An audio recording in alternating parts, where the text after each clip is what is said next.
Now to that stunning news about the health of former President Joe Biden. His office shared that Biden has been diagnosed with an aggressive form of prostate cancer that has already spread to his bones. Willie James Inman reports from the White House. Former President Joe Biden has been diagnosed with an aggressive form of prostate cancer that has spread to his bones, his personal office announced on Sunday.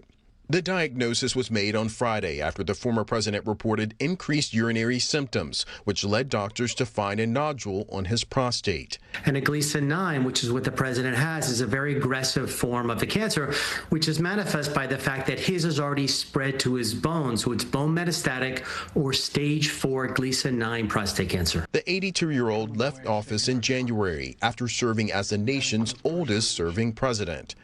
Questions about health issues and cognitive decline dominated much of his last year in the White House. His office indicated that the former president and his family are reviewing treatment options with his physicians, and that while his form of cancer is aggressive, it appears to be hormone sensitive, which allows for effective management. President Trump and First Lady Melania Trump said in a social media post on Sunday evening they were saddened by the former president's diagnosis and wished him a successful and speedy recovery.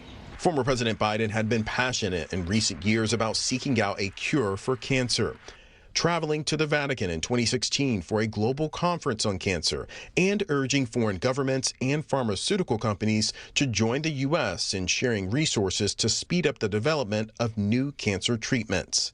The former president's eldest son, Beau, died of brain cancer in 2015. Former President Biden is reportedly resting at home in Delaware this weekend. Willie James Inman, CBS News, the White House.